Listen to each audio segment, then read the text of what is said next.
ఈరోజు వీడియోలో మీకు గురు మంత్రం గురించి తెలియజేయబోతున్నాను. ఈ యొక్క గురు మంత్రం ద్వారా మనం ఒక విద్యను గానీ, లేకపోతే ఒక సాధన గానీ, లేకపోతే ఒక తాంత్రిక రూపంలో ఉన్న శక్తులను గానీ మనం ఈ యొక్క గురు సన్నిధానంలో ఉండి మనం నేర్చుకోవడం అనేది జరిగిద్ది. గురువు అనేవాళ్ళు మనకి దగ్గర ఉండి ఆ యొక్క సాధనలు గానీ, మంత్రాలు గానీ మనకి నేర్పించడం అనేది జరిగిద్ది. గురువు లేకుండా ఏ మంత్రం కూడా మనం సాధన చేయకూడదు. అంటే గురువు లేకుండా మనం ఏ మంత్రం పడితే ఆ మంత్రం సాధన చేసామంటే కొన్ని మంత్రాల వల్ల ఎఫెక్ట్ అనేది ఉండదు. కొన్ని మంత్రాల వల్ల ఎఫెక్ట్ అనేది ఉండిద్ది. కొన్ని శక్తి రూపంలో కొన్ని మంత్రాలు అయినా ఉంటాయి. అగ్ని, యక్షిని, అదేవిధంగా డాకిని, ఇటువంటివి కొన్ని శక్తి రూపాల్లో కొన్ని మంత్రాలు అనేవి ఉంటాయన్నమాట. ఆ మంత్ర సాధనలు చేసేటప్పుడు చాలా జాగ్రత్తగా చేయవలసి ఉంటుంది. ఎందుకంటే అటువంటి శక్తి సాధనలు చేసేటప్పుడు కొన్ని శక్తులు మనల్ని భయపెడతాం అనేది జరిగిద్ది. అనేక రకాలుగా మనల్ని భయపెడతాం అనేది జరిగిద్ది. కొన్ని శక్తులు అయితే హఠాత్తుగా మన ఎదురుగా రావటం అనేది జరిగిద్ది. అవి చూసి కొంతమంది హార్ట్ అటాక్ కూడా వచ్చి చనిపోయే వాళ్ళు ఉన్నారు. కాబట్టి ఒక మంత్ర సాధన చేయాలనుకున్నప్పుడు 1-2 సార్లు ఆలోచన చేసి చేయాలి. ఎందుకంటే గురువు లేని విద్య గుడ్డి వాడితో సమానం అన్నట్టుగా ఒక మంత్రానికి కానీ, ఒక తంత్రానికి కానీ కంపల్సరీగా మనకి గురువు అనే వాళ్ళు ఉన్న గురు సన్నిధిలో మనం అన్నీ నేర్చుకున్న తర్వాత మనం ఒక సాధకులం అవుతాము. ఆ సాధకులు అయిన తర్వాత అప్పుడు మీకు ఎటువంటి హాని అనేది లేకుండా మీరు 10 మందికి చెప్పగలిగే శక్తిని మీరు సంపాదించుకుంటారు. ఈ విధంగా గురువు మనకి ఎన్నో రకాలుగా ఉపయోగపడటం అనేది జరిగిద్ది. కాబట్టి కొన్ని మంత్రాలు కానీ, తంత్రాలు కానీ గురువు సన్నిధిలో మీరు ఉపదేశం తీసుకొని సాధన చేయవలసి ఉంటుందన్నమాట. అటువంటి సాధనల వలన మీకు ఎటువంటి ఎఫెక్ట్లు అనేవి ఉండవు. అంతేగాని మీరు ఏ మంత్రాన్ని బట్టి ఆ మంత్రాన్ని మీరు సాధన చేయాలని మీరు ప్రయత్నం చేశారంటే వాటి వల్ల మీకు కష్టాలు అనేవి వస్తాయి. అదేవిధంగా నష్టాలు కూడా జరుగుతాయి. కొంతమంది అయితే పిచ్చి వాళ్ళు కూడా అయిపోతారు అన్నమాట. ఎందుకంటే అవి వ్యతిరేకంలో పనిచేస్తాయి అన్నమాట. అదే గురువు మీ పక్కన ఉంటే వాటిని ఆ యొక్క శక్తిని మీ దగ్గరకు రానివ్వకుండా, ఒకవేళ మీకు వచ్చే ఆ శక్తి తగిలినా కూడా మళ్ళీ అమ్మని తిప్పికొట్టి ఈ యొక్క మంత్రశక్తితో గురువు అనే వాళ్ళు ఉంటారు. కాబట్టి నేను చెప్పేది ఏంటంటే సాధనలు చేయాలి, కానీ శక్తి రూపంలో ఉన్న సాధనలు చేయకుండా ఒక భక్తి రూపంలో ఉన్న సాధనలు చేయండి. మీరు ఎగ్జాంపుల్కి ఒక గణపతి మంత్రాన్ని మీరు సాధన చేయాలనుకుంటున్నారు. అదేవిధంగా ఒక దుర్గాదేవి మంత్రాన్ని మీరు సాధన చేయాలనుకుంటున్నారు. మీకు ఇష్టమైన ఒక సాయిబాబా మంత్రాన్ని మీరు సాధన చేయాలనుకుంటున్నారు. ఈ విధంగా ఇటువంటి వాళ్ళనైతే మీరు డైరెక్ట్గా మీరు సాధన చేసుకోవచ్చు. వీలు కాదు, లక్షల సాధన చేసి వాళ్ళ అనుగ్రహం అనేది మీరు పొందవచ్చు. వీళ్ళ వలన మీకు ఎటువంటి ఎఫెక్ట్ ఉండదు అన్నమాట. ఒకవేళ వాళ్ళు మీ సాధనకి మెచ్చి వాళ్ళు మీతో మాట్లాడినా కూడా మీకు ఇంకా మంచి మార్గాలు అనేవి చెబుతారు, మంచి దారులు చూపిస్తారు. అంతేగాని కొన్ని శక్తి రూపాల్లో ఉన్న మంత్రాలతో మీరు సాధనలు చేసి మీరు పొందాలి అనుకుంటే మటుకు కంపల్సరీ గురువు అనే వాళ్ళు ఉన్నారు. గురువు లేకుండా ఇటువంటి సాధనలు చేయబాకండి. చాలా కష్టాలు పడతారు, ఇబ్బందులు పడతారు.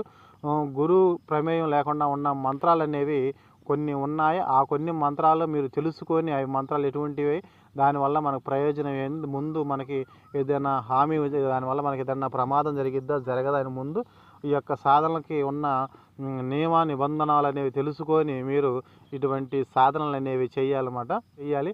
ఆ విధంగా చేయకుండా మీరు చేశారంటే మీరు చాలా ఇబ్బందులు పడతారు. అయితే ఈ రోజున మీకు నేను ఒక గురు మంత్రాన్ని అనేది మీకు తెలియజేయబోతున్నాను. ఈ యొక్క గురు గోరఖనాథ్ స్వామిని అఘోరాలు ఎక్కువగా పూజించడం అనేది జరిగిద్ది.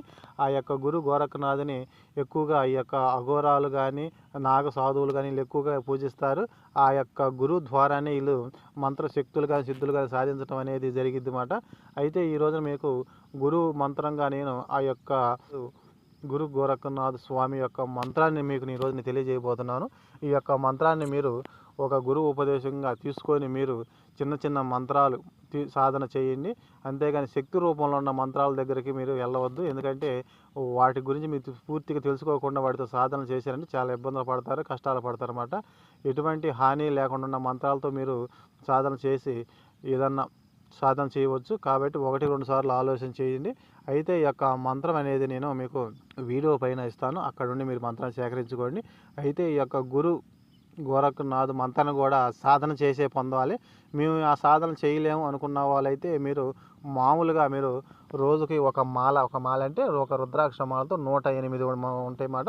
ఒక మాల మీరు ఒక గురు గోరఖనాథ్ని మీరు మీ మనసులో సంకల్పం ఏదైతే ఉందో, ఏ ప్రభువు నేను సాధన చేయాలనుకుంటున్నాను, ఆ యొక్క సాధన నాకు ఫలించేలాగా నన్ను దీవించు. నీ యొక్క మంత్రాన్ని నేను గురు ఉపదేశంగా తీసుకొని ఈ యొక్క సాధన చేస్తున్నానని మీరు ఆ గురు గోరఖనాథ్‌కి మీరు మనస్ఫూర్తిగా సంకల్పం చెప్పుకున్న తర్వాత అప్పుడు మీకు ఇష్టమైన ఒక మంచి మంత్రాన్ని సాధన చేయండి. అంతేగాని శక్తి రూపంలో ఉన్న సాధన చేయాలంటే ముందు దాని గురించి పూర్తిగా తెలుసుకున్న తర్వాత అప్పుడు మీరు దానికి సాధన అనేది చేయండన్నమాట. అయితే మంత్రం అనేది నేను వీడియో పైన ఇస్తాను.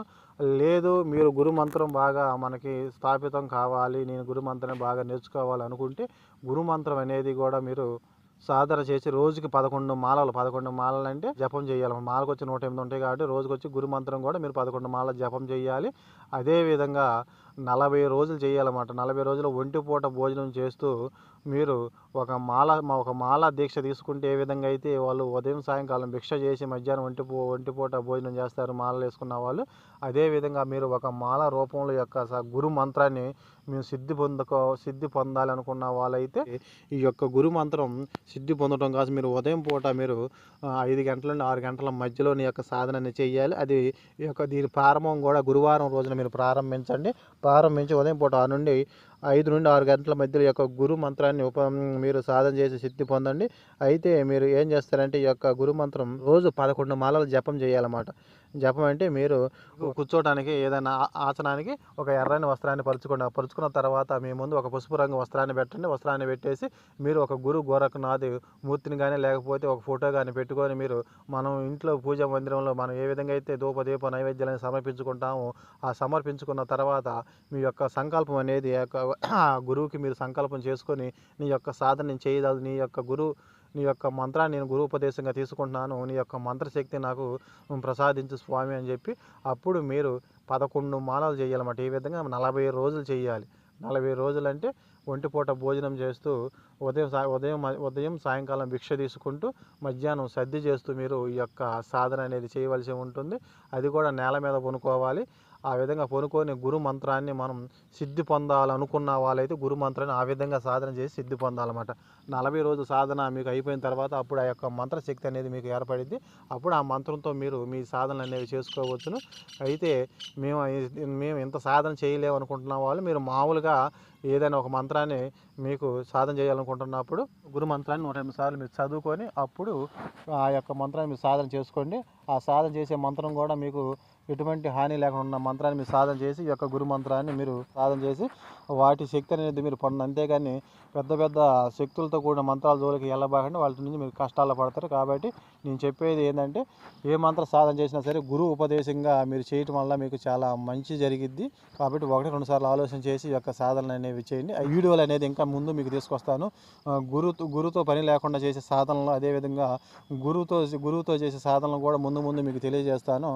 ఈ యొక్క సాధన చేయదలుచుకున్న వాళ్ళు మీరు ఆ సాధన చేసి మీకున్న సమస్యల నుండి బయటపడతారని అనుకుంటున్నాను. అయితే ఎవరైనా సరే కొత్త వాళ్ళు ఈ వీడియో చూస్తుంటే మా ఛానల్ సబ్స్క్రైబ్ చేయండి, లైక్ చేయండి, షేర్ చేయండి.